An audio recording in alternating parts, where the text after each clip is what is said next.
I mean, it's always a topic of discussion between ourselves and the CEO.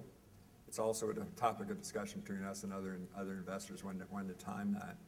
I would agree that sort of part-time CFO backed by a good controller at an early stage is something we would look to early, because we do want to prepare the company to act, on a professional basis.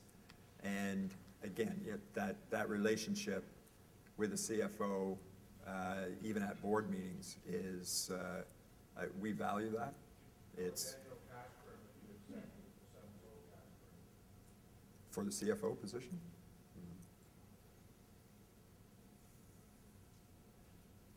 Yeah, I mean, those guys are what they are. I mean, you're talking about on a full-time basis, probably in this community, $150,000 a year guy.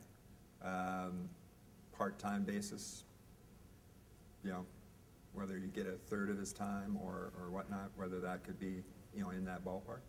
But in my experience, the part-time ones, again, those who do it professionally know how to manage their own expense. And if they're not doing a bad job at budgeting their expense and providing value, you need a different CFO for hire. It's usually between $2,000 and $5,000 a month.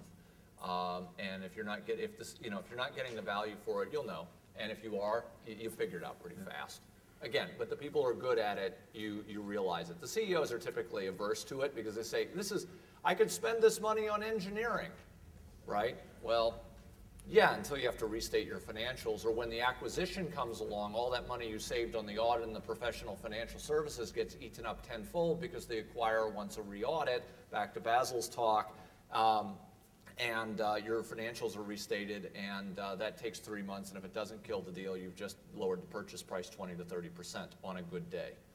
And I think the key James said is find somebody that actually has experience in startup, not because, Mark didn't come out for beers with me last night because he was doing something for one of his companies, right? So he's, working whenever. I mean, that's the, I just think that's key, is having the right culture fit, even if it's somebody that's on a part-time basis. And I'd say probably too that we're, the stage we're investing at and the level of the round that we're investing at, we're probably dealing in a majority of full-time CFO positions at that point in time. Next. Good afternoon, Bill Parsons, IntelliVote. From an entrepreneur perspective, I'm probably the minority in the room here. Our company, I look at the three of you, and you represent three very different pools of money with a little bit of overlap, and I'm really trying to separate them to see which is more of a fit for a company like ours, and maybe that's an answer for others as well. We're a company that'll be cash flow positive probably in the next 12 to 18 months. 63 investors historically, and that's family and friends and angels. We go through the first angel network. We have one large investor, which is it's called Nova Scotia Business Inc., so it's a government entity that co-invests. So with that in mind, we need to raise some capital. Is it better for us to raise the next capital through individual angels, through an angel group, or through one of the three pools of money that I see on the stage there? And why? Well, I mean, from BDC's perspective, I'd say it really depends on the deal, the opportunity, the stage you're at on the deal. The capital structure and the rest of it is beside the point for me. But it would be hard to sort of judge, whether or not you should come to us, based on that description, aside from based on what the business opportunity. I guess what I'm trying to really understand is, when would someone approach you versus the other two gentlemen on the stage?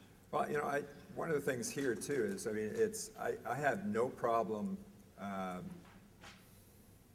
talking to entrepreneurs at an early stage, advising them that it might be too early for us, but I'd like to hear about the opportunity, because at some point it may. I'm shadowing a number of companies that we've talked to over the last couple of years that, at the time we first got involved with discussions, it wasn't an opportunity for us, but it may in the next little while. So from that perspective, I know you got to get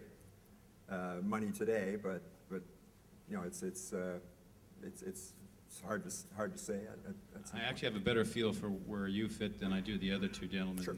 James and Dan. You guys are definitely an overlap in my mind here. It sounds like, Dan,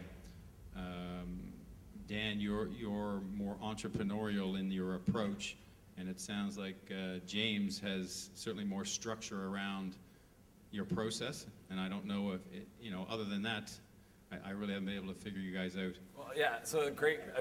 I appreciate the question. Two things on that.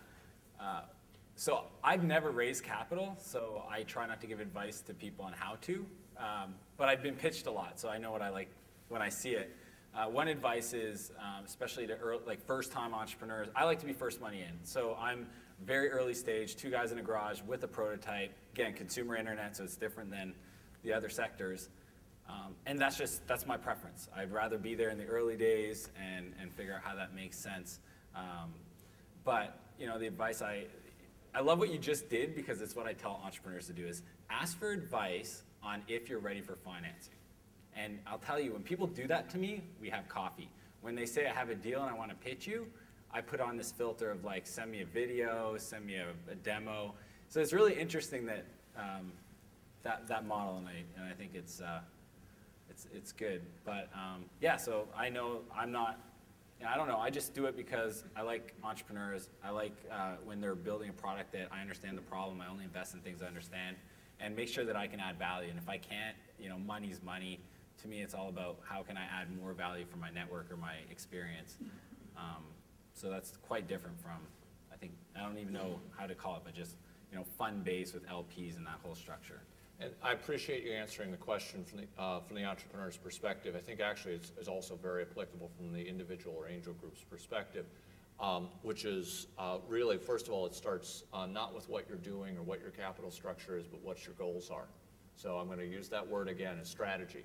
What's the overall strategy? What's the end game of this company? Is it to earn revenue and distribute dividends and profits, which would be exactly what you do in real estate, for example, or at least what used to be done in real estate. Or is it to go to a fairly quick capital gains event? What's your window of opportunity for competition? And I think the frustration that you is either infer or you meant to imply by your question actually hits all of us. I mean, I mentioned I have to spend a lot of time and energy trying to figure out the capital markets. Basil mentioned how inefficient the M&A markets, the early stage capital markets are also incredibly inefficient. The search cost, to use another academic term, the hunt for capital is extremely painful, and lots of people will take a meeting and another meeting, and you have another meeting, and the most precious thing you have is not money, because you don't have it, it's your time. So in trying to address this, I'm also on the board of the Massachusetts Technology Leadership Council and chair of the Entrepreneurial Committee. We just instituted a program called the Connectors, and we asked for 100 people in the community to help connect entrepreneurs to the people who will help them, be it capital, but also customers, recruiting. Finding the right person is enormously difficult. Entrepreneur's job is not to find money, it's to find resources, and that can come from lots of different places. But it's trying to figure out that alignment and who's really the right fit, be it money or human capital or customers willing to share the risk or what have you.